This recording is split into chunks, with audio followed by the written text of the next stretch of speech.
अस्सलाम वालेकुम। मैं हूं नादिया अनवर और उम्मीद करती हूँ आप सब खैरियत से होंगे। नाज़रीन, ये उम्मीद है और मैं चाहती हूँ कि इस उम्मीद को जो है अल्लाह कायम दायम रखे।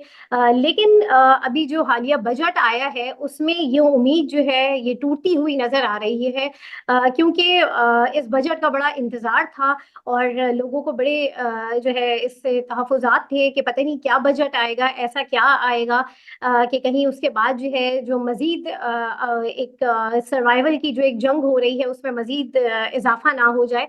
और जब हमने ये देखा कि जो बजट आया उसमें अगर हम देखें अवाम जो कि जिसे हम कहते हैं सैलरी क्लास, उसके ऊपर काफ़ी ज़्यादा बर्डन डाला गया है। और ये क्यों है, क्या मामलात हैं और इसके पीछे जो है सिर्फ़ हमेशा से अवाम को ही क्यों टारगेट किया जाता है। और हमेशा जब भी महंगाई की बात हो, चाहे वो आईएमएफ के कंधे पे रख के कोई बात की गई हो कि आईएमएफ की ये जो है डिमांड है वो भी आवाम को ही करना पड़ता है। जबकि अगर हम देखते हैं कि आईएमएफ की क्या डिमांड है वो कुछ और निकलती है, लेकिन लुब्बे लुबाब ये होता है कि आवाम के ऊपर ही चीजें डाली जाती हैं। तो इन सारी बातों के ऊपर जो है आज के प्रोग्राम में हम डिस्कस करेंगे कि जो बजट आया है उसमें जो है क्या मामलात रहे हैं और मार्केट में जो नाउन फाइलर्स, जो हमारे जो नाउन फाइलर्स लोग हैं, उनके ऊपर जो है एक जो है टैक्स, एक्स्ट्रा टैक्स जो है उनके ऊपर डाल दिया है। क्या वजूहात है, अगर ये करने से क्या मुल्क मजीद तरक्की कर सकेगा, इसके ऊपर भी हम बात करेंगे। तो नाज़रीन, इन सारी बातों के लिए, इन सारी डिस्कशन के लिए आज हमारे साथ प्रोग्राम में मौजूद हैं अली खिज़र साहब, जो कि हेड ऑफ रिसर्च है बिजनेस रिकॉर्डर के, और उनकी काफ़ी गहरी नज़र रहती है इकोनॉमी के ऊपर, और he is one of the best economist in our country. तो आज हम उनसे डिस्कस करेंगे ये सारी बातें, ये सारे मामलात हम उनसे डिस्कस करेंगे। तो आइए सबसे पहले उन्हें वेलकम करते हैं। अस्सलाम वालेकुम सर। जी अलैक्म नादिया, क्या हाल है आपके? Thank you for having me on the show. अल्हम्दुलिल्लाह सर, मैं बिल्कुल ठीक हूँ। और सर, आपका बहुत शुक्रिया कि आपने अपने बड़ी मसरूफ स्केड्यूल से जो है हमारे लिए वक्त निकाला। और सर, सबसे पहले तो जो है प्रोग्राम मैं शुरू इसी बात से करूंगी कि यहाँ पर जब पाकिस्तान आज़ाद हुआ और आज़ादी के बाद जो है वो कौन सी फैमिलीज थी जिन्होंने जो है पाकिस्तान के लिए जो है जो कायदे आज़म है उन्हें ब्लैंक चेक दिया, ताकि जो है मुल्क जो है वो काम कर सके और जो इकोनॉमी है वो उसकी इकोनॉमी चल सके। आज वो लोग जो है किस हालात में हैं और आज वो लोग जो है किस तरह से जो है उनके साथ पाकिस्तान का क्या सलूक है, थोड़ा सा इस हवाले से आप बताइए। उसके बाद जो है हम फर्दर प्रोग्राम को आगे बढ़ाते हैं। Thank you Nadia. अच्छा खैर, ये तो अब बहुत हिस्ट्री में चली गई है, इसके लिए तो हिस्ट्री में पढ़नी पड़ेगी या थोड़ा होगा। और बहरहाल मैं आपको मोटी मोटी बात जो एक इस तरह से बता सकता हूँ कि जो पाकिस्तान जब बना था तो जिन लोगों ने पाकिस्तान को बहुत ज्यादा सपोर्ट की थी, जो फैमिलीज थी, जो लोग थे, उनका मतलब क्या आज की सिचुएशन है। मतलब उसमें एक फैमिली दाऊद फैमिली थी, अहमद दाऊद साहब थे। उनके बेटे हुसैन दाऊद साहब जो है वो अब पाकिस्तान का पासपोर्ट जो है नहीं रखना चाहते, और वो पाकिस्तान से बहुत सख्त डिसअपॉइंटेड हैं। और फिर इस तरह से, और ये अगर आप देखें तो मतलब फैमिलीज थी, जैसे पाकिस्तान जब बना तो 1960s के अंदर जब इंडस्ट्रियलाइजेशन शुरू हुई, सारा कुछ हुआ, तो कुछ 20-25 फैमिली जो थी, जो लालाजा कराची के अंदर वो रिहाइश पजीर थी बहुत सारी। तो वो फैमिली स्पर कर रही थी और कारोबार में ऊपर कर रहे थे। फिर वो नेशनलाइजेशन हुई तो वो फैमिली फिजल आउट हो गई, और वो उस साइज में कभी ना कर सकी जो साइज में जैसे इंडिया में टाटा बिरला और ये बन गए, या कोरिया में जैसे ये सैमसंग होंडाई और ये वाले बन गए। और इस तरह से आप देखें मुख्तलिफ मुल्कों में इस तरह से वही फैमिलीज, वही लोग जो शुरू में करते हैं, वो बड़े होके बहुत बड़े जाइंट बन चुके हैं, ग्लोबल जाइंट बन चुके हैं, मतलब बाहर अपनी इकोनॉमी के हिसाब से, उनकी प्रोडक्टिविटी के हिसाब से। तो पाकिस्तान में खैर ग्लोबल जाइंट तो शायद उस साइज पे तो ना बनते जो इंडिया में बने या कोरिया में बने, जिस तरह हमारी प्रोडक्टिविटी है, बट एक अच्छे रीजनेबल साइज के होते हैं, लेकिन वो फिजल आउट। फिर आपके पास दूसरा एक वेव आया जब 1990 के अंदर, 90s के अंदर, जब दुनिया भर में एक ये था कि जी ट्रेड ओपन ओपन होने की बातें हो रही थी, डब्ल्यूटीओ हो रहा था और सारा कुछ हो रहा था। गैट एग्रीमेंट हुआ, फिर डब्ल्यूटीओ हुआ, सारा कुछ हुआ। उससे पहले बहुत बड़े बैरियर्स होते थे, इंडिया ने अपनी इकोनॉमी को खोला उस वक्त। और वो उसके बाद उन्होंने कभी पीछे मुड़ के नहीं देखा। तो हमने भी उस वक्त एक अटेम्प्ट की थी इकोनॉमी को खोलने की, नवाज शरीफ साहब की जब पहली हुकूमत आई थी। और उस वक्त प्राइवेटाइजेशन का जो प्रोग्राम था वो शुरू हुआ और उसके बाद वो स्पीड अप होता गया। तो उस वक्त की बात, कुछ फैमिली जो बड़ी हुई जिसमें एक मियां मंशा की फैमिली है, जिसमें अली तबा की फैमिली है, जिसमें सफ़ायर और फैमिलीज हैं। ये फैमिलीज इस वक्त पाकिस्तान के अंदर बड़ी ग्रो कर रही हैं और बड़े साइज में है। लेकिन आज अगर उन फैमिली भी देखें तो मियां मंशा भी पाकिस्तान में रहने के इतने खुश नहीं है। वो अक्सर कहते रहते हैं, इवन 94 में जब आपके पास आए थे आसिफ जरदारी साहब और बेनजीर की हुकूमत आई थी, तो आसिफ जरदारी की और मियां मंशा की नहीं बनती थी। हुसैन लवाई जो आसिफ जरदारी के बड़े अच्छे दोस्त थे, उन्हें एमसीबी का उन्होंने बना दिया था, जो एमडी वो प्रेसिडेंट बना दिया था। मियां मंशा जो है वो कनाडा चले गए थे, उन्होंने कनाडा की इमिग्रेशन भी ले ली थी, सो एंड सो फोर्थ। तो वो सूरत हाल अगर आज हम आके देखें तो आज वो लोग, बहुत सारे लोग खुश नहीं है पाकिस्तान से। अगर आप देखें तो बहुत सारे लोग पाकिस्तान से मुल्क पे पैसा निकाल के जा रहे हैं। अगर आप दुबई लीग को देखें तो इस दुबई के अंदर नंबर 3 पे जो प्रॉपर्टीज बाय करने वाला मुल्क है, शायद नंबर 3 पे ही है, मैं आई एम नॉट रॉन्ग, तो वो पाकिस्तान है। और अगर आप देखें तो पाकिस्तान की इकोनॉमी का साइज वर्सेस जिन बाकी मुल्कों की इकोनॉमी के साइज है, तो जमीन आसमान का फर्क है। तो यानी कि Pakistan as a proportion to its economy size, जो इसके बड़े लोग हैं, जो उनका अपना नेटवर्थ साइज है, उसके हिसाब से उनकी इन्वेस्टमेंट जो पाकिस्तान से बाहर है, दुबई में है और बहुत सारी जगहों पे और होगी, जो कि हमें पता नहीं यूके में कितनी है और इस जगहों पे कितनी है, वो लोग बहुत ज्यादा है। सो पाकिस्तान का अनफॉर्चुनेट बात ये थी कि यहाँ पे जो पैसा बनाता गया उसको हम लेबल करते गए और उसको हम पीछे लाते रहे। तो जो होता है ना, वो बिग बनता है, बिग से फिर जाइंट बनता है, तो हमारे यहाँ वो जाइंट्स नहीं बन सके अनफॉर्चुनेटली, और आज भी हम इसी तगदो में बैठे हुए हैं। तो ये एक ब्रीफ हिस्ट्री है, अनफॉर्चुनेट हिस्ट्री है, डिफरेंट एपिसोड्स हुए हैं। आपका पहला एपिसोड 70s के अंदर जो प्राइवेटाइजेशन का हुआ था, फिर उसके बाद ये अभी पिछले सालों में भी चलते रहे। 98 में आपने foreign exchange reserve, again Nawaz Sharif साहब की हुकूमत थी जब उन्होंने फॉरेन एक्सचेंज रिजर्व को जो है जो 11 बिलियन के लोगों वो थे फॉरेन करेंसी अकाउंट थे, वो फ्रीज कर दिए थे। उसके बाद से लोगों ने पाकिस्तान के अंदर फॉर्मल सेक्टर में फॉरेन करेंसी रखना छोड़ दिया और पाकिस्तान से बाहर पैसा ले जाना शुरू कर दिया। तो ये एक हिस्ट्री है जो हमारी अनफॉर्चुनेट है और इसकी वजह से आज पाकिस्तान।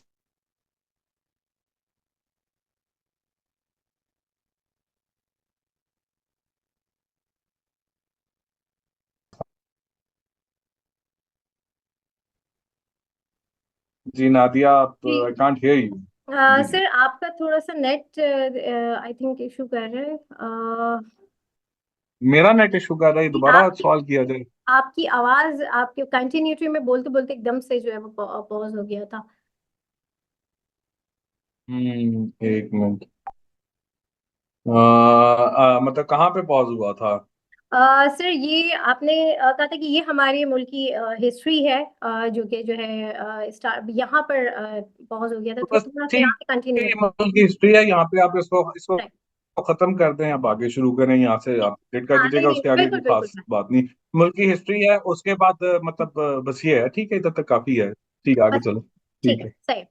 अच्छा सर, अब जरा मैं आपसे ये पूछना चाहूंगी कि जो है यहाँ पर जब ये बजट आया उसके बाद जो है एक सहाफी ने जो है हमारे जो वजीर खजाना साहब हैं उनसे जो है सवाल भी पूछा कि जो है जितना भी बर्डन है वो सैलरी क्लास के ऊपर डाला गया है, और जो है शुरुआत हालांकि करनी चाहिए, और जो बेनिफिट्स दिए गए हैं वो दिए गए हैं जितने भी हमारे ये पेंशन तबका है, या फिर जो है इनको या फिर जो हमारे जो गवर्नमेंट है इनकी सैलरीज में इजाफा किया गया है, और जो है अशराफिया है उनके ऊपर जो है काफी उनको फेवर दिया गया है, लेकिन आवाम को उस तरीके से नहीं जो है केटर किया गया, आवाम के ऊपर से बर्डन डाला गया है।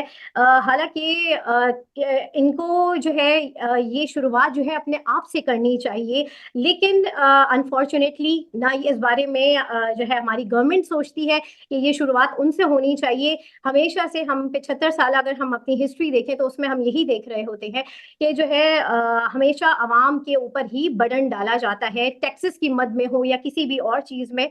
तो इसके हवाले से आवाज क्यों नहीं उठाई जाती है? एक आवाज अगर उठी है तो उस आवाज के साथ बाकियों की हम आवाज क्यों नहीं हो रही है? क्यों मीडिया उस तरीके से बात नहीं कर रहा है? क्या इस खामोशी की क्या वजह है?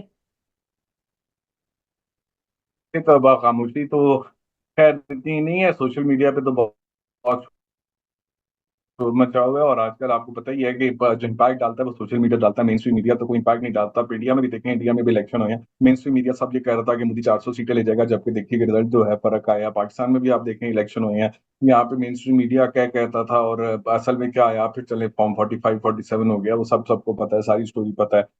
और तो वो मेन स्ट्रीम मीडिया तो यहाँ पे कॉम्प्रोमाइज है। अमेरिका के अंदर देख लें, वहाँ पे भी मेन स्ट्रीम मीडिया इसराइल के ऊपर वो किस तरह से कर रहा होता है, जबकि वहाँ पे सोशल मीडिया, वहाँ पे यूनिवर्सिटीज जो है किस तरह लेके चल रही हैं।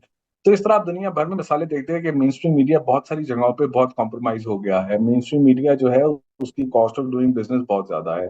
मेन स्ट्रीम मीडिया के जो लोग हैं उनकी फंडिंग होती है, उनकी रेवेन्यूज होते हैं वो एडवर्टाइजमेंट से आती हैं। वो एडवर्टाइजमेंट जो है वो बिग कॉर्पोरेट देते हैं, या पाकिस्तान जैसे मुल्क में एडवर्टाइजमेंट ज्यादा जो है हुकूमत पाकिस्तान और सूबाई हुकूमतें देती हैं। तो वो एडवर्टाइजमेंट और वो फिर मीडिया एहलकान बहुत सारे कॉम्प्रोमाइज हैं, उनके कारोबार अपने उनको प्रोटेक्ट मौजूद अलाउ करने की जरूरत नहीं है। तो उस सहाफी ने कहा था कि कहीं पे कैश तनख्वाहें भी दी जाती हैं और सारा कुछ है। तो और बहुत सारे चैनल में, सिर्फ एक चैनल में नहीं, सीनियर लोगों को कैश पे तनख्वाहें भी दी जाती हैं। ये बहुत सारी बातें हैं, कुछ सिंगल आउट करने की जरूरत नहीं है। तो ये सारी चीजें जो है, तो मेन स्ट्रीम मीडिया इस वजह से कॉम्प्रोमाइज हो जाता है। वो अपने जहां से उसको इश्तिहारात आते हैं, जहां से उसके उसको पैसे मिलते हैं, वहां से वो उसको इतना हिट नहीं करता। जबकि सोशल मीडिया जो होता है वो नेचुरल होता है, वो आप और मैं जहाँ पे उठ के अपनी ट्वीट कर दे, अपना पोस्ट कर दे, और वो जो देखने वाला है वो आपको कितना उसको सुनता है, कितना उसको उसको पढ़ता है, तो वो उस पर डिपेंड करता है और उस हिसाब से वो चीज फैलती है। तो मेरे ख्याल में तो ये मेन स्ट्रीम मीडिया तो रेलेवेंट होता जा रहा है। अच्छा, दूसरी बात आपने ये बात की कि बजट जो है उसके अंदर वो टैक्सेशन का जो इम्पैक्ट है सैलरी क्लास पे लिखा गया है।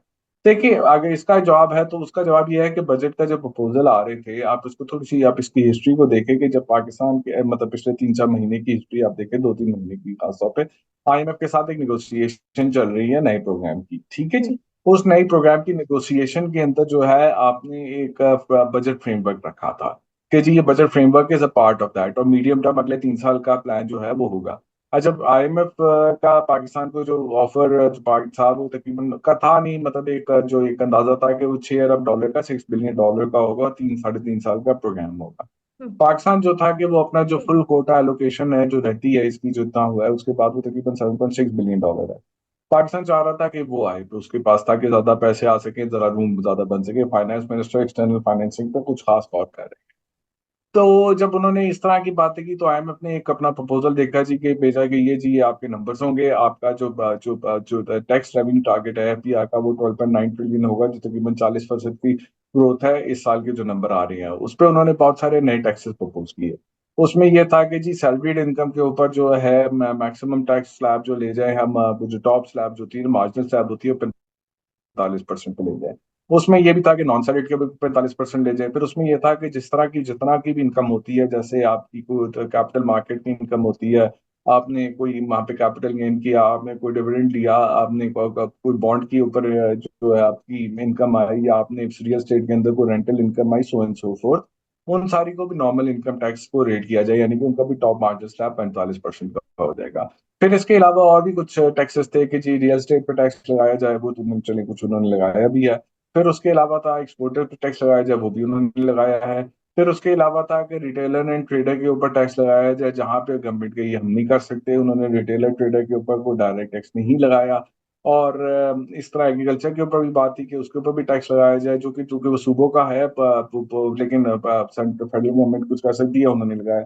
तो फेडरल गवर्नमेंट ने ना ना तो उन्होंने वो टैक्स लगाया कि एग्रीकल्चर पे, ना उन्होंने टैक्स लगाया एज सच कोई उन्होंने रिटेलर एंड ट्रेडर्स के ऊपर, ना उन्होंने उसको जो है वो उन्होंने वो सैलरीड इनकम टैक्स और उसको बढ़ाया। तो वो कुछ उन्होंने कहा कि भाई आईएमएफ के आगे हाथ जोड़ दिए, कि वो हाथ नहीं जोड़ रहे, in sense it's not the right word, उन्होंने उनके अच्छा। आगे बोल दिया भाई बस हम ये नहीं कर सकते, we can not do that, हमारे अवाम हमारे साथ नहीं है, हम आगे अवाम हमारे से नाराज है, और हमारे पास ये रूम नहीं है, हम इससे ज्यादा नहीं कर सकते बस। And IMF had to agree to it. IMF खामोश हो गया, क्योंकि आईएमएफ ने पाकिस्तान को प्रोग्राम देना आईएमएफ की मजबूरी है। तो आईएमएफ उस पर एग्री कर गया, और इत्तेफाक अब देखें ना, अब इत्तेफाक नहीं, जो एक आयरनी है, आयरनी वो ये है कि जी मतलब कि आपने 12.9 ट्रिलियन का जो बजट आ गया, जो एफबीआई का रेवेन्यू टारगेट था, उसमें कोई तब्दीली नहीं गई। वो 12.9 ट्रिलियन का ही रेवेन्यू टारगेट है, लेकिन आपने बहुत सारे इसमें से टैक्स जो हमने बात की है वो काट दिए गए। ठीक है जी, और कुछ आपने कर दिए। फिर हाँ, जैसे बात हुई कि उन्होंने कहा था जीएसटी के एग्जाम्पशंस हैं बहुत सारे सेक्टर्स पे, उसको खत्म की जाए। उन्होंने कुछ की खत्म की है, कुछ की नहीं खत्म की है। तो वो इस तरह से उस सब को करने के बावजूद भी जो है वो टारगेट अभी भी 12.9 ट्रिलियन है। आपको 50% की जो है वो इनकम टैक्स ग्रोथ चाहिए, 35% की आपको जीएसटी ग्रोथ चाहिए। चलो जीएसटी में एग्जाम्पशन खत्म की हैं, कुछ ना कहीं से आएगा, बट इनकम टैक्स में 50% की ग्रोथ कहाँ से आएगी? तो ये नंबर्स ऐड भी नहीं कर रहे हैं। फिर उसमें उन्होंने सैलरी क्लास के अंदर ये किया कि जो उन्होंने मैक्सिमम स्लैब जो है वो तो 35% रखी। जो जो लेकिन जो नीचे वाले हैं 1 लाख 2 लाख 3 लाख रुपए महीने के कमाने वाले हैं, उनका टैक्स बर्डन बढ़ा दिया। जिसपे लोग बड़ा एतराज कर रहे हैं कि भाई ऑलरेडी उनके पास इतना बर्डन है, आपने उन पे और बढ़ा दिया। जबकि आपने रिटेलर ट्रेडर को आपने फिर नहीं छेड़ा, जबकि एग्रीकल्चर वाले को आपने फिर नहीं छेड़ा। फिर भी आपने अपनी अपनी जो मतलब ऑस्टेरिटी जो है वो बोलते हैं ना, charity begins at home. Prime minister साहब जो मतलब इस सारी प्रोसेस को चेयर कर रहे हैं, पीएम हाउस की रेनोवेशन के लिए उन्होंने ठीक ठाक पैसे दे दिए। फिर पार्लियामेंटेरियन बजट के लिए सारे एमपीएस के तो खैर सूबों को तो बहुत पैसे मिल रहे हैं, वो तो यश ही करेंगे, चाहे वो केपी हो या पंजाब हो, वो तो भंगड़े डाल रहे हैं। उनके अगर फाइनेंस मिनिस्टर से बात करें तो वो तो हंस रहे होते हैं। ठीक है ना, कि सारा बर्डन सारी गालियां जो है सेंटर को मिलेगी और हम ये करेंगे। आप अगर देखें सूबों में मरीम नवाज और नवाज शरीफ साहब भी फेडरल गवर्नमेंट से डिस्टेंस कर रहे हैं। केपी के अंदर जो अली गंडापुर और मुजम्मिल है ना, वो लोग भी बड़े खुश हैं, तो कि उन्हें पैसे बहुत मिल रहे हैं। तो वो तो सूबे तो अब सिंध में जो है और बलूचिस्तान में जरदारी साहब तो कह के ही नहीं रुक रहे होंगे। प्रेसिडेंटशिप भी मिल गई उनको, 2 सूबे भी मिल गए, मलाई खाए मुगल के। और बर्डन यहाँ पे पड़ेगा, तो वो अनफॉर्चुनेट वो सारा सिलसिला उसी तरह है जिस तरह से है। अब बजट के नंबर्स ऐड अप भी नहीं हो रहे और बर्डन आपका नेचुरली आपका पड़ेगा। अब मैं आपको सिंपल सी बात बताता हूँ। नादिया, अगर आप इस वक्त जो है एक दूध का डब्बा लेने जाती हैं, 1 लीटर का दूध का डब्बा जो मिलता है वो तकरीबन 300। फिर उसके ऊपर की है, तो उनकी जो उनकी कंपनीज के जो रिप्रेजेंटेटिव हैं वो ये क्लेम कर रहे हैं कि ये 25% बढ़ जाएगा, यानी कि दूध का डब्बा जो 300 रुपए का था वो आपका 300। मिल्क जो बच्चों के लिए होता है, जो आपका नीडो होता है, वो सब कुछ महंगा हो जाएगा। और इस तरह से और बहुत सारी चीजें हैं। आपकी स्टेशनरी जो है उस पर 10% टैक्स लग गया है, जीएसटी। स्टेशनरी महंगी हो जाएगी आपकी बहुत। अदवाइयात हैं उसमें कुछ महंगी होंगी, कुछ नहीं होंगी। तो बहुत सारा एक इन्फ्लेशन का बर्डन इस तरह से आएगा। प्लस मिडिल क्लास की इनकम को आपने और स्क्वीज कर दिया है। फिर आप देखिए, एक जगह एजुकेशन इंस्टीट्यूट के लोग जो होते हैं, यूनिवर्सिटीज के अंदर जो प्रोफेसर होते हैं, वो अच्छे प्रोफेसर जो होते हैं वो बाहर उनको बड़ी अच्छी ऑफर होती है, वो पाकिस्तान आते हैं पीएचडी करके अच्छी यूनिवर्सिटी से, यहाँ पे आके पढ़ाते हैं। तो उनको इंसेंटिवाइज करने के लिए उनके इनकम टैक्स पे को कुछ सब्सिडी थी, वो खत्म कर दिया। तो उनकी भी को 30-35% का टैक्स इम्पैक्ट जैसे लम्स के अभी वो सीएफओ ने एक ट्वीट भी की थी या लिंक्डइन की पोस्ट थी, मैं पढ़ रहा था। वो उनके मुताबिक कि जो जितने इस वक्त एम्प्लॉज है यूनिवर्सिटी के, जो प्रोफेसर ऑल दैट है, उस पर 33% का इम्पैक्ट आ जाएगा टैक्स का। तो वो हमारा एक दोस्त है, वो तो कहता है हमारा इंक्रीमेंट तो बढ़ गया। तो बहरहाल अब वो अनफॉर्चुनेट बात है। तो ये सारी चीजें हैं, तो लोगों पे बर्डन तो बहुत पड़ रहा है, इसमें तो कोई शक सही। सर, जरा सा अब, मैं इसके हवाले से भी पूछना चाहूंगी कि जो हमारे यहाँ जो मार्केट में जो लोग काम कर रहे हैं, उनमें से एक बड़ी तादाद जो है वो नॉन फाइलर्स भी है, वो काम कर रहे हैं। ऐसा नहीं है कि वो टैक्स उनको नहीं, उनके ऊपर लागू है। वो 30% ऑलरेडी, चाहे वो मार्केट में, क्योंकि मार्केट की पोजीशन ऐसी होती है, इकोनॉमी कंडीशन को देखते हुए मार्केट बड़ी जो है अप एंड डाउन चल रही होती है, तो कभी भी वो एग्जिट भी कर जाते हैं, कभी वो काम भी कर रहे होते हैं, लेकिन वो टैक्स 30% जो है उनके ऊपर वो दे रहे होते हैं।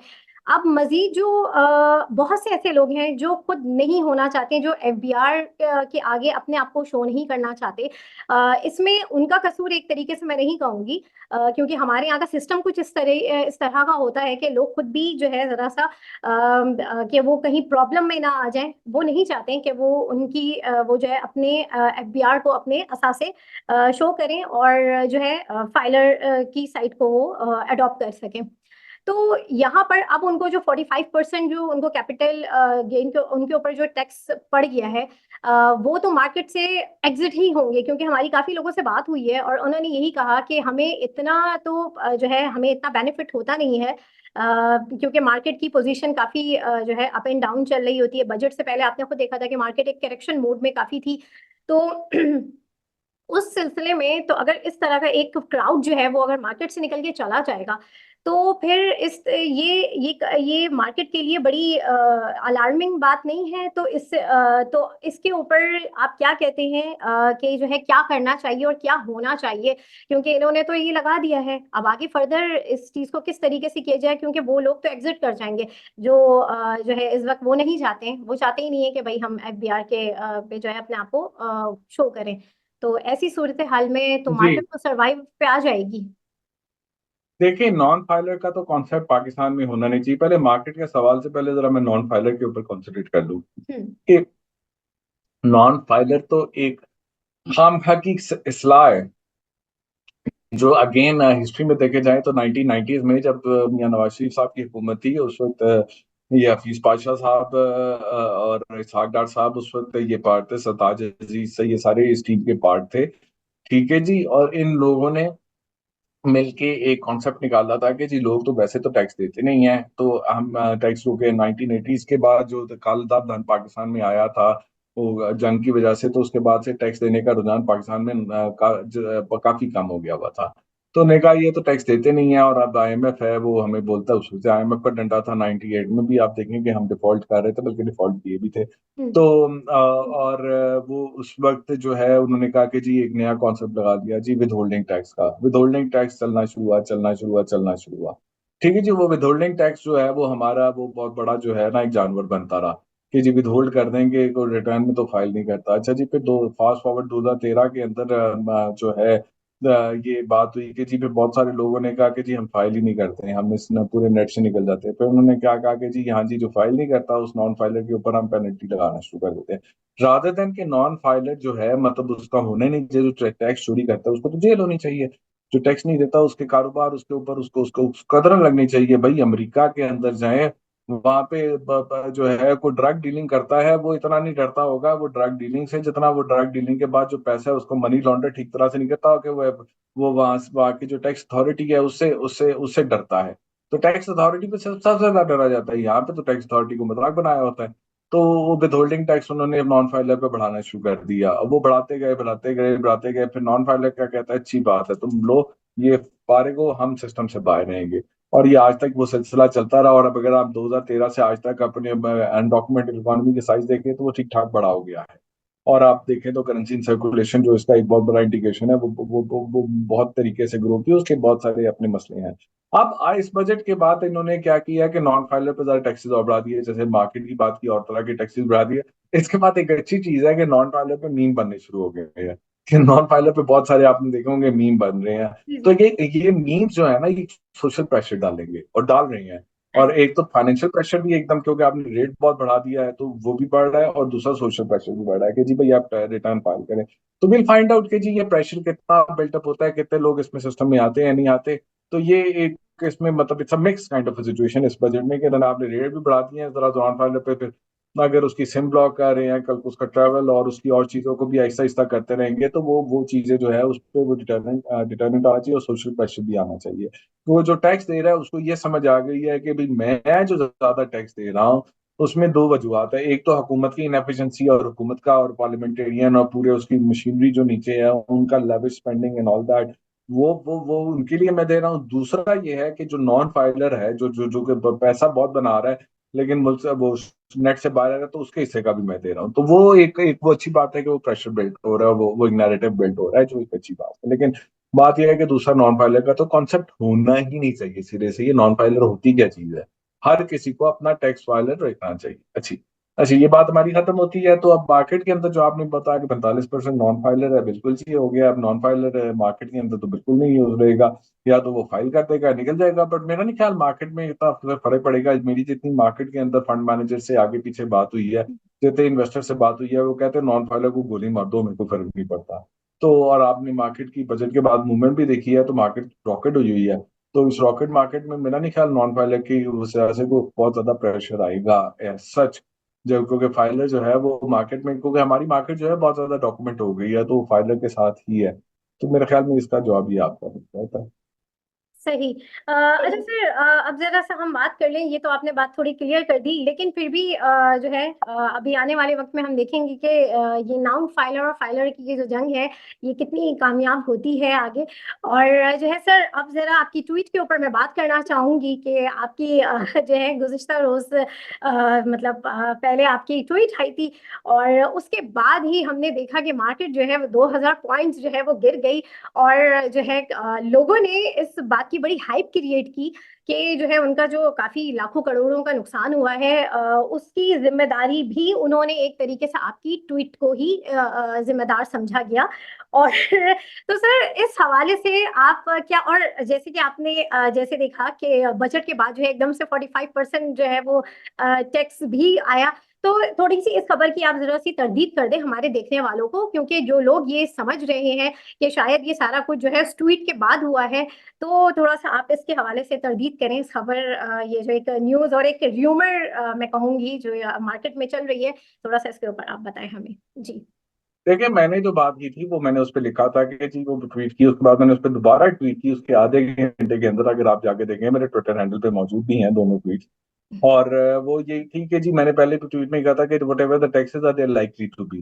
फिर आगे उन्होंने कहा these are the proposal and under negotiation, उसके आधे घंटे बाद मैंने कर दी थी।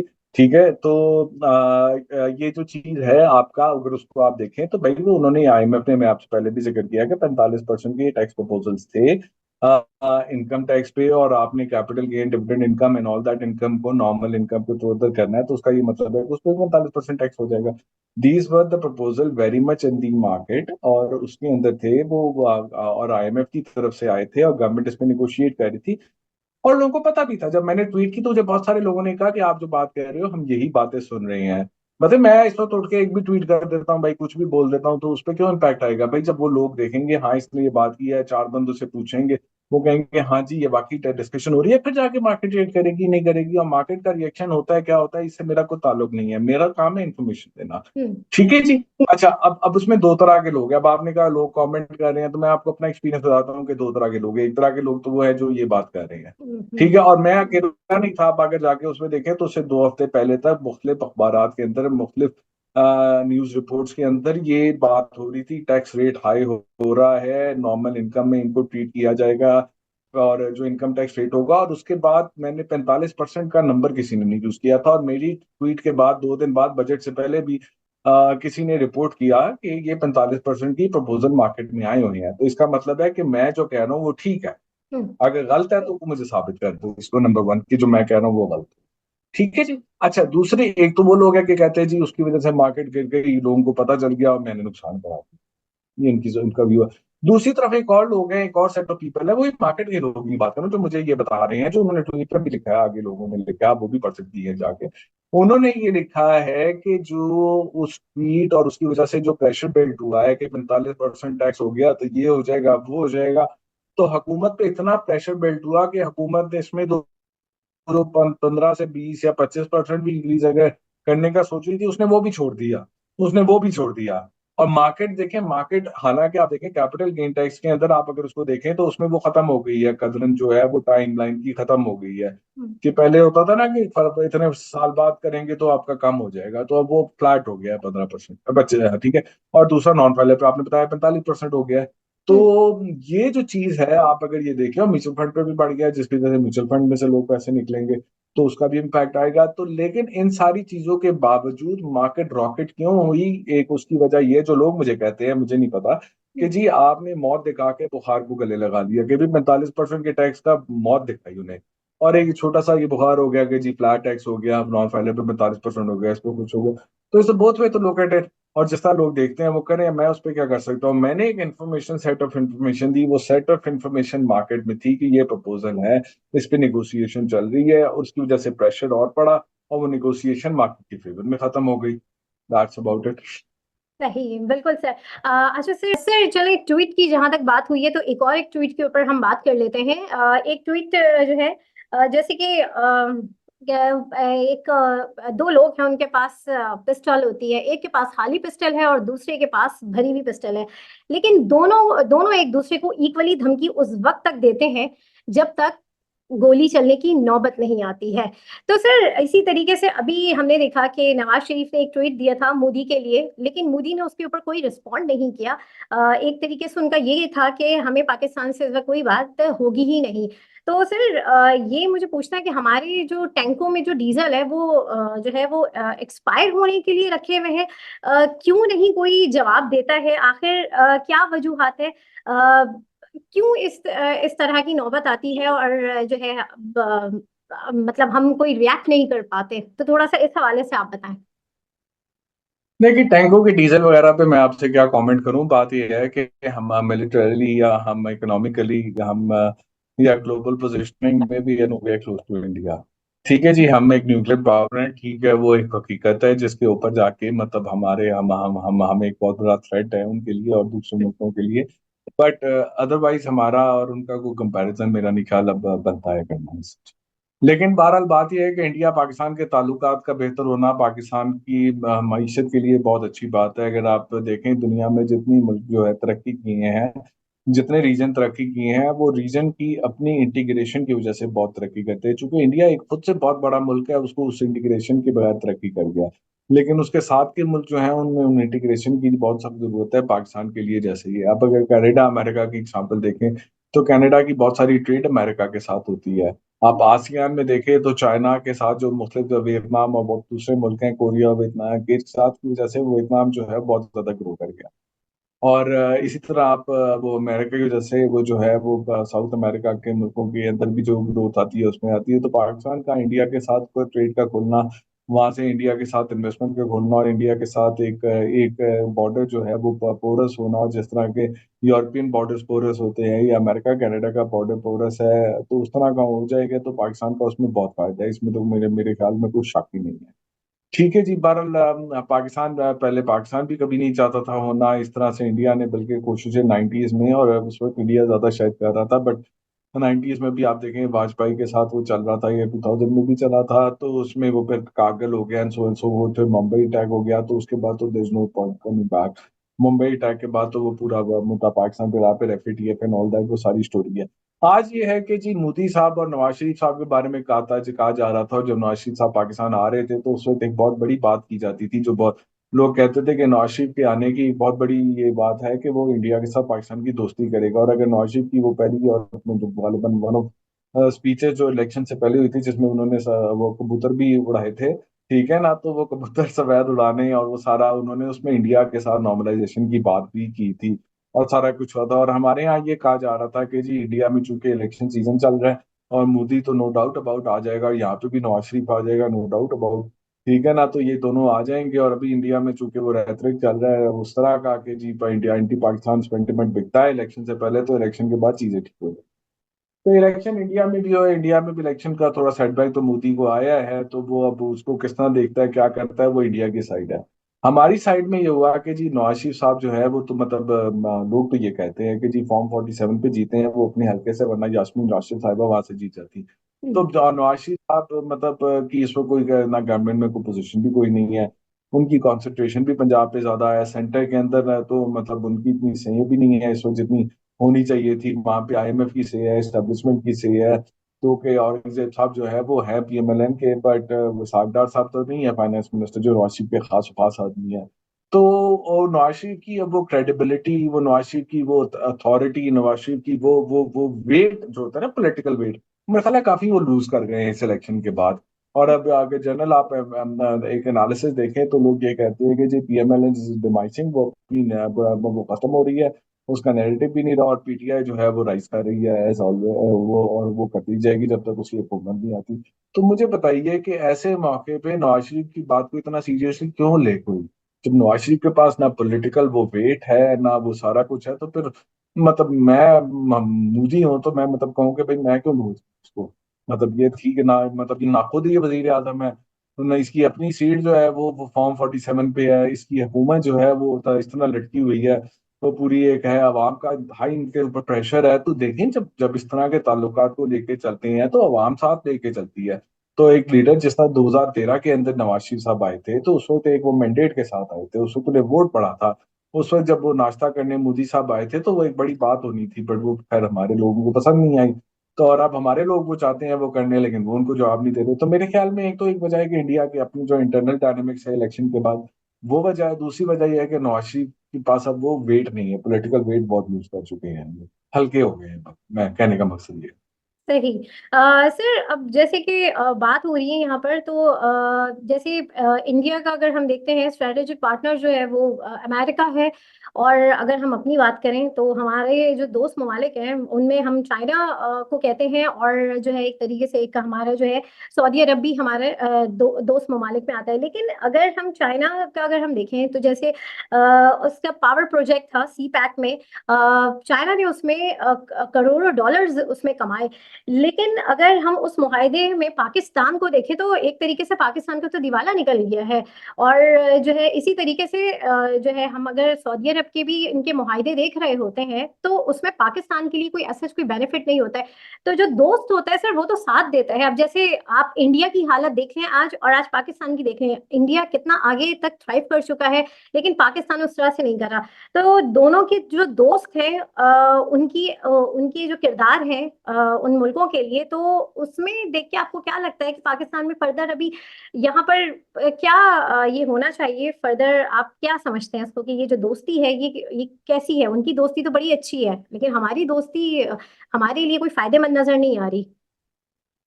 देखें। जो मुल्क होते हैं ना, और इकोनॉमीज होती हैं, उनके अंदर जो इंटरेस्ट होते हैं वो commercial, political, geo strategic interest जो होते हैं ना, उसके बेसिस पे डिसीजन हो रहा होता है। वो डिसीजन ऐसे उस पे नहीं हो रहा होता है, सिर्फ जो आप बात करें ना उसके कि ये कि दोस्ती है। और अगर हम दोस्ती देखें तो हमारी दोस्तों ने बहुत मदद की है। मैं मतलब इसको आप इस तरह देख लें कि जी दो दोस्त हैं, पुराने दोस्त हैं कई, और आपके और आप जो हैं वो मतलब जो है, आपका कारोबार ठीक नहीं चल रहा, आपके खर्चे पूरे नहीं हो रहे, तो आप अपने दोस्तों से जाके, अपने रिश्तेदारों से जाके हेल्प करते हैं। तो हम 1990 की दिहाई से तो पहले से ही कर रहे हैं, 1900 के 90 की दिहाई से तो बहुत ज्यादा कर रहे हैं। 1990s में जाके हमने सऊदी अरब से जाके जो है हमने वो को 500 या 600 मिलियन डॉलर लिए थे, जो कभी वापस नहीं किए। तो उस तरह से हमने उनसे सब्सिडी, वो हम ऑयल डिफर्ड से फैसिलिटी लेते रहे, इधर उधर से वो हम वापस नहीं करते थे सारा कुछ। तो वो उस वक्त भी हमारी मदद करते रहे। हमारी इकोनॉमी का साइज उस वक्त छोटा था, 100 बिलियन के करीब इकोनॉमी थी हमारे यहाँ। कोई इतनी छोटी सी एक वो रूलिंग एलीट थी या एक बिजनेस एलीट थी जो कि फॉरेन ट्रैवल भी करती थी, जो बड़ी बड़ी गाड़ियां भी इस्तेमाल करती थी, जिनके घरों में मतलब एसी टी सारा कुछ होता था, ये कुछ होता था। बाकी लोग बड़ी में मिडिल क्लास थे, और वो सारे एक तरह की जिंदगी या गरीब आदमी था। उनके छोटे छोटे खर्चे होते थे, तो उतने पैसे हमारे लिए बहुत होते थे। अब over the period of time हमारी इकोनॉमी का साइज बढ़ गया, हमारी मिडिल क्लास, हमारी जो अशरफिया है उसके अंदर ग्रोथ हुई है। और अब आपने देखा कि अब लोगों का लाइफस्टाइल भी चेंज हो गया, तो इस इकोनॉमी की जो नीड है वो भी फर्क हो गई है। अब इस इकोनॉमी में 500-600 मिलियन का फर्क नहीं, इसको billions of billion, tens of billions of dollar चाहिए। अब बात यह है कि आपको tens of billion dollar dollar क्यों कोई इतने ज्यादा दे भैया? आप बड़ा होना चाहते हैं, आप एक गरीब हैं, आपने खाना नहीं पूरा हो रहा, आपकी दवाई नहीं आ रही है, आपका बच्चा स्कूल नहीं जा रहा, चलो उसमें कोई हेल्प करता है। अगला कहता है कि जी मुझे अच्छा घर भी चाहिए, उसमें मुझे एसी भी चाहिए, मुझे अच्छी गाड़ी भी चाहिए, मुझे ये भी चाहिए, मुझे वो भी चाहिए। भाई तो वो तो कर्जे पे नहीं मिलता, वो तो इमदाद पे नहीं मिलता, उसके लिए तो आप मेहनत करो, अपने आप को ग्रो करो, और फिर उसको कमाओ। दुनिया का असूल यही है। कोई भी रिश्तेदार इस तरह आप कहता है कि भाई मैं तुम्हारी यशों के पैसे तो नहीं दूंगा, तुम्हारे फॉरेन ट्रिप के पैसे तो नहीं दूंगा, तुम्हारी छुट्टियों के पैसे नहीं दूंगा, हाँ तुम्हारे घर में चूल्हा नहीं जल रहा, तुम्हारे बच्चों की तनख्वाही नहीं जा रही, तुम्हारे आम घर पे किराया नहीं भर रहा, तो तुम्हें मैं दे दूंगा। लेकिन अगर तुम उसको उठाते रहोगे तो कोई भी नहीं देगा। अब ये सूरत हाल हो गई है कि हम के हर देश से जाके इतने इतने पैसे ले चुके हैं। अभी भी देखें, सऊदी अरब ने आपको 3-4 अरब डॉलर जो आपको दिए हुए हैं। अभी 2000, आप 2014 में देखें जाके, सऊदी अरब ने आपको 1.5 अरब डॉलर दिया था। हमने उस यमन वॉर में नहीं गए तो नाराज हो गए, वो एक अलग बात थी। लेकिन 1.5 अरब डॉलर दिया, नो क्वेश्चन आस्क। कभी भी देखे तो 4 अरब डॉलर उन्होंने आपको डिपॉजिट में मेरे ख्याल है दिए हुए हैं, और ये वापस नहीं जाने को, उन्हें भी पता है। ठीक है ना? इस तरह सऊदी और तो चाइना ने आपको मतलब आपके साथ सीपैक के बहुत सारे प्रोजेक्ट किए थे। दूसरा सीपैक जब चाइना वो कर रहा था, जो रेट चाइना दे रहा था, जितने प्रोजेक्ट लगा रहे थे, आप भी तो उसी तरफ से साइन कर रहे थे, आप करते। आपने नहीं सोचा इस पे, ये तो आपकी गलती है ना। वो तो चाइना तो आपको दे रहा था, चाइना ने दुनिया भर आपको कोल का प्रोजेक्ट नहीं लगा रहे थे, चाइना कहता है मैं लगा देता हूँ, आप जाके साइबल में कोल लगा देते हैं, आज वो प्लांट भी नहीं चलता है, और आप उसकी इतनी पेमेंट चाइना को दे रहे हैं, तो ये तो आपकी जाती है। तो ये एक बात है, ऐसी कोई दोस्ती वोस्ती नहीं होती। अब आप जाके वजीर आजम साहब कल आके कह रहे थे कि मैं लोगों के पास जाता हूँ, मैं कहता हूँ मैं इमदाद मांगने नहीं आया, मैं इन्वेस्टमेंट मांगने आया हूँ। जब आप साइड पे मोटरसाइकिल पे रुकते हैं ना, कोई कहता है यार मैं आपसे पैसे मांगने नहीं आया, मैं अच्छे घर का हूँ, मेरा मोटरसाइकिल का पेट्रोल खत्म हो गया, मुझे थोड़े पैसे दे दे। या कोई आपका एक रिश्तेदार आता है, वो कहता है कि भाई मुझे मतलब मेरी नौकरी नहीं है, मुझे कारोबार करना है, तो मुझे मेरे साथ को 1 करोड़ रुपया दे दें मुझे, मैं एक बड़ा कारोबार स्टार्ट करने लगा हूँ, तो आपको पार्टनरशिप में रहता हूँ। वो कहता है यार ये जिंदगी में कुछ कर पाया नहीं, 1 करोड़ रुपया दे दिया, पता नहीं क्या करेगा, जाया हो जाएगा। आप जाते जाते कहते यार ये 1 लाख रुपया ले, और जाके 2 महीने घर का 4 महीने खर्चा लगा, अगले साल बात करेंगे। तो इनके साथ होना वही है कि वो जो जो इन्वेस्टमेंट मांग रहे हैं, एंड में यही होना है कि 1 बिलियन डॉलर किसी ने और दे देना है और कहना है कि भाई तू चला अपना करके खर्चा, इसी तरह से। तो ये होना है। और स्ट्रेटेजिक इन्वेस्टमेंट, हमारे मुल्क में इन्वेस्टमेंट की ऑफरिंग क्या है? इन्वेस्टमेंट प्राइवेट सेक्टर लाता है, private to private, G to G investment जो होती है ना, वो गले पड़ती है, जैसे सीपेक बढ़ी है इंडिया में। वो उनके वो उतने बड़े बड़े हो गए हैं, वो पूरी दुनिया के लोग बुला रहे हैं, इतनी बड़ी मिडिल क्लास है, सारी दुनिया उधर इन्वेस्ट कर रही है। हमारे यहाँ ऐसा कुछ नहीं है, हमारे यहाँ कोई कुछ नहीं कर रहा। इंडिया के अपने चैलेंजेस हैं, बट वो एक चैलेंजेस एक फर्क लेवल पे हैं। उनकी इकोनॉमिक ग्रोथ के नंबर ठीक नहीं है, सारा कुछ है। उनकी एफडीआई भी इस साल यूजुअली गिरी है, जो कहते हैं कि वो, बट वो चैलेंजेस एक डिफरेंट पैराडाइम पे, एक डिफरेंट लेवल पे है। हमारा लेवल कोई नहीं है, तो we can't compare that with us. तो वो हमारा जो लेवल है ना, हमारा लेवल तो बिल्कुल अभी वो नीचे वाला है, कि वो कहता है भाई माफ करो। वो मुझे किसी ने उससे पूछा कि जी पाकिस्तान किस मुल्क से पैसे मांग रहा है, मैं कहा जो सामने आ जाए उससे मांग लेगा। तो वो तो हमारा तो ये हाल है, लोग तो हमारे से नजर कतरा के जा रहे होते हैं। हमारा तो वो हाल हुआ हुआ है। और ऊपर से हमारे वजीर आजम साहब जाके कहते हैं इन्वेस्टमेंट को, भाई इन्वेस्टमेंट करने आते हैं यहाँ पे। आप ही के मिनिस्टर साहब उस दिन एक टीवी पे कह रहे थे जी कि हमारे पास कागज करने पूरी करने की सलाहियत नहीं है। आपके पास वही सलाहियत नहीं है, तो फिर आप क्या करेंगे? आप सिर्फ बातें करते हैं, बातें करते रहेंगे। वो बातें जो है वो लोग सुन ली है, लोगों की भी बस हो गई है। वो अगले भी कहते हैं ठीक है यार, तुम्हें डिफॉल्ट नहीं होने देना, आईएमएफ का प्रोग्राम भी दे दिया ना, 12.9 ट्रिलियन का टारगेट है। ठीक है, बैच नहीं हो रहे, प्रोग्राम मिल जाएगा ना, ठीक है जी। चाइना वाइना आपसे तो 4 बिलियन, या वो चाइना की जो रीपेमेंट आपकी रहती है वो आपने नहीं क्लियर की ना। सऊदी अरब में 4 बिलियन डॉलर वापस तो नहीं जाएंगे, रोल ओवर होंगे, सारे रोल ओवर होते रहेंगे, सब कुछ होता रहेगा, आप डिफॉल्ट नहीं करेंगे, आप इस तरह चलेंगे। लेकिन आपको वो जो आप ग्रो करना चाहते हैं ना, कि हमें को पैसे दे दे, हम ग्रो करेंगे, हम शॉपिंग करेंगे, हम आइसक्रीम खाएंगे, हम थाईलैंड जाएंगे, ऐसा नहीं होगा। उसके लिए खुद से मेहनत करनी पड़ेगी। सही। तो सर यहाँ पर जो है मेहनत क्यों नहीं हो रही है, गवर्नमेंट इस हवाले से क्यों नहीं सोच रही है? बीइंग अ मीडिया पर्सन, आप जो है एक बहुत जो है बड़े इदारे के साथ मुंसलिक हैं, और एक तो आप जैसे जो लोग हैं सहाफी, वो क्यों नहीं इस इन सारी चीजों के ऊपर आवाज उठाते हैं, या फिर उठा रहे हैं, इसके ऊपर काम हो रहा है? थोड़ा सा मेरी इस नॉलेज को भी आप थोड़ा सा आप करेक्ट करें कि क्या इसके ऊपर हो रहा है। क्योंकि आईएमएफ के ऊपर हम बात रख देते हैं कि भाई आईएमएफ की ये डिमांड थी तो जी हमने ऐसा कर दिया और ये बर्डन आया है। लेकिन आईएमएफ जो है वो हमें हमें रास्ते दिखा रहा होता है, हमारा घर है, हमें पता है कि हमें क्या चीजें सही करनी है, लेकिन हम वो नहीं कर रहे होते हैं। आईएमएफ हमें गाइड भी कर रहा होता है, लेकिन हम ले दे के वही सारी चीजें उठा के हम कर देते हैं कि जी पेट्रोल महंगा कर दिया, ये कर दिया जी, आईएमएफ ने कहा था। आईएमएफ क्या कहता है? अशराफिया अपने खर्चे क्यों नहीं कम करती? अभी कल ही मैं एक जो है एक प्रोग्राम देख रही थी, उसके ऊपर, अभी हमारा वर्ल्ड कप चल रहा है, उसमें जो हमारी जो टीम है वो अक्सर अक्सर क्या अक्सर और बेशतर ही, ज्यादातर ही वो जब हार जाती है इंडिया से, तो हम एक बात करते हैं कि जी तुम जीतो या हारो, हमें तुमसे प्यार है, और हम उनको उनका मोराल हम डाउन होने नहीं देते हैं। लेकिन उनके खर्चों के हवाले से जब हमें पता चला कि उनकी क्या मराद है, उनकी क्या तनख्वाहें होती हैं, तो उसके ऊपर जब चीजें देखी गई, तो एक डिफॉल्टेड मुल्क जो डिफॉल्ट होता है और फिर वो जाके आईएमएफ से जो है वो रिक्वेस्ट करता है, उनके 25वें प्रोग्राम के अंदर दाखिल होता है। तो इन सारी चीजों के ऊपर, ये सारी चीजों के ऊपर क्यों नहीं आवाज उठाई जाती है? मीडिया क्यों खामोश है? क्या मीडिया को खामोश कर दिया गया, या मीडिया काम कर रहा है? थोड़ी सी सर इस बात की भी आप हमें तरदीद करें।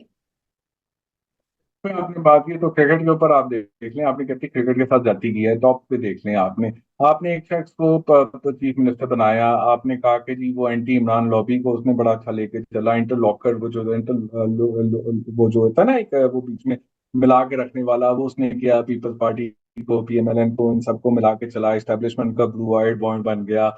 एंटी इमरान लॉबी जो भी है ना, उसके साथ वो बड़ा फिट रहा। उसने पीटीआई के साथ पाक पंजाब पुलिस लेके पिछले 1 डेढ़ साल में ये मारा उनको, सारा कुछ किया। उसको तोहफे में आपने क्या दे दिया जी? पीसीबी का चेयरमैन। वो पीसीबी का चेयरमैन है, किसी दिन आके आता है कि टीम जीती तो मैं लाख $1 दूंगा उसको, बंदे को।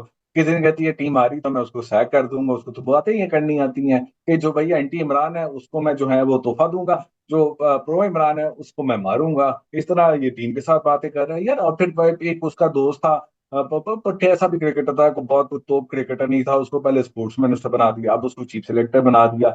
उसके नीचे उसने कहा जी मैं टीम सिलेक्शन में रखूंगा, टीम रखूंगा, उसने वो टीम सिलेक्शन के अंदर डेटा एनालिस्ट का रखा, बाजी वाह। वो डेटा एनालिस्ट क्या, वो अपने किसी बंदे को घुसा दिया डेटा वेटा को, उसका को पता नहीं है। तो ऐसी चीजों में आप क्या करेंगे, मतलब जब इस तरह आपने मजाक किया हुआ तो फिर क्रिकेट का यही हाल होगा। इसमें इससे ज्यादा क्या बात करूं, कि क्रिकेट के एक्सपर्ट से पूछें। बट आप जब इस तरह के नेपोटिज्म करेंगे, इस तरह से आपका आपका ऊपर वालों का असूल है कि यार एंटी इमरान है उसको सब दे दो, जो प्रो इमरान है उसको मार दो, इस तरह मिल चलेगा तो 99% लोगों को मार दें, या फिर 1% रह जाएगा, क्या करेंगे आप? इस पे और मैं क्या बात करूं आपसे। जी, बिल्कुल। सर अब जरा ये बताइए कि गवर्नमेंट इदारों और अवाम के लिए क्या मैसेज है, क्या आप कहना चाहेंगे कि ये जो सिस्टम है जो कि वक्त के साथ बैठता ही चला जा रहा है, क्या ये रिफॉर्म होने की इसकी कोई उम्मीद है? थोड़ा सा इस हवाले से आप कोई मैसेज करना देना चाहें गवर्नमेंट को और हमारी लेकिन अवाम को। ना भी अब थोड़ी रेडिकल सी बात होगी, बट होगी नहीं होगी मुझे नहीं पता, ये फिलोसॉफिकल बात मैं करने जा रहा हूँ। वो ये मैं ये बात कर रहा हूँ कि ये सिस्टम अपने बोझ के तले कोलैप्स कर रहा है। हमारा ग्रैंड सीकिंग का सिस्टम है जो पार्टीशन पार्टीशन के बाद जो हमारे यहाँ जो बना है, और पहले अंग्रेज चलाते थे, उसके बाद हमारे अशरफिया उसको चलाने लग गए, जो भी बिजनेस एलीट है, ब्यूरोक्रेसी है, मिलिट्री एस्टेब्लिशमेंट है या पॉलिटिकल एलीट है, ये मिलके चला रही है इसको, और ये चला रही है और इसको वो लेके चलाती रही है। वो सिस्टम बड़ा हो गया, इकोनॉमी का साइज मैंने जैसे कहा था ना, 90 तक 100 बिलियन की इकोनॉमी थी, उसको लोग संभाले थे, तब 350 बिलियन डॉलर की इकोनॉमी है, इनफॉर्मल मिला के शायद 450 500 बिलियन की हो जाए। तो वो इस सिस्टम अपने अंदर कोलैप्स कर रहा है, वो कोलैप्स कर रहा है, हम उसे गिरता हुआ देख रहे हैं, और ये गिरता जा रहा है प्रॉब्लली। और ये गिरेगा तो उसके अंदर से फिर कोई दूसरा सिस्टम आएगा, पर उसके अंदर आपकी डेट रिस्ट्रक्चरिंग भी होगी, पर उसके अंदर आपके अंदर वो बात जो है पूरा एक मतलब थोड़ा सा एक डिफिकल्ट टाइम है जो हम गुजर रहे हैं, उसके बाद चीजें बेहतर होगी। वो होती रहेगी, बट ये सिस्टम मुझे अब ज्यादा अरसा चलता नजर नहीं आ रहा जिस तरह से अब। तो इससे ज्यादा आप वो देखते हैं कि वो उसमें किस तरह की चेंजेस आती हैं, किस तरह के उसमें से रिजल्ट्स आते हैं। बट मेरे ख्याल में पाकिस्तान के अंदर जो इस वक्त है, पाकिस्तान एक इन्फ्लेक्शन पॉइंट पे फाइनली पहुंच गया है। उसका इकोनॉमी के साइज इस वक्त 300 अरब डॉलर के आसपास है। ऐसे ही टाइम पे इंडोनेशिया ग्रो किया था, ऐसे टाइम पे टर्की ग्रो किया था, ऐसे ही इकोनॉमी के साइज पे इंडिया ग्रो किया था। 90s और 2000 के 80s में टर्की किया था, 90s में इंडिया किया था, 2000 में ये इंडोनेशिया किया था। और इंडोनेशिया और पाकिस्तान के दरमियान बड़ी मिसालत बन सकती है, क्योंकि एक मुस्लिम ममालिक है, दोनों का साइज एक वो पॉपुलेशन का भी सिमिलर है। और वहाँ पे भी मिलिट्री की बड़ी स्ट्रेंथ थी मलेशिया वो इंडोनेशिया में। और फिर वहाँ पे आहिस्ता आहिस्ता रीनेगोशिएट हुए, वहाँ पे पोजिशनिंग, और फिर आहिस्ता आहिस्ता पॉलिटिकल पावर और मिलिट्री के दरमियान एक चीजें सेटल हो रही है। इस वक्त पाकिस्तान में भी ऐसी सूरत हाल है, और इस वक्त एक चल रहा है एक एक एक, एक एक पार्टी जिसको वो लोग सपोर्ट करते हैं, वो लीडर आपने वहां पे बैठा हुआ है, एक यहाँ पे बैठे हैं, इनके दरमियान at some point of time ये नेगोशिएशन होगी। और ये कुछ जो पावर स्ट्रगल है ना, इसका कोई रिजल्ट आएगा, बेहतर होगा, और उस वहां से रिफॉर्म शुरू होंगे, पॉलिटिकल इकोनॉमिक सोशल रिफॉर्म्स। और मुझे लगता है पाकिस्तान ग्रो कर जाएगा, और इंशाल्लाह 10 साल बाद जो है यहाँ पे पाकिस्तान की इकोनॉमी इस तरह ग्रो कर रही होगी जैसे इंडिया की या इंडोनेशिया की पिछले 20 30 सालों में की है। On this note I think we should finish. जी सर, बहुत शुक्रिया सर, बिल्कुल। और जैसे कि मैंने प्रोग्राम के शुरू में कहा था कि हम उम्मीद करते हैं, और इख्तिताम भी मैं इसी उम्मीद के साथ करूंगी कि सर ने वाकई जो बात कही है कि जो है अगले 10 सालों में हम देखते हैं, और इंशाल्लाह शायद उससे पहले ही कुछ मामला सेटल डाउन हो, और जो है हम तरक्की की जो है राह पे चलना शुरू कर दें। इसी उम्मीद के साथ नाज़रीन, आज के सेशन से मैं इजाजत लेना चाहूंगी। आप लोगों से फिर मुलाकात होगी, तब तक के लिए अल्लाह हाफिज। Thank you sir. आप हाफिज, सलाम। थैंक यू, मिलेंगे भेज दीजिएगा। जी सर, मोस्ट डेफिनेटली।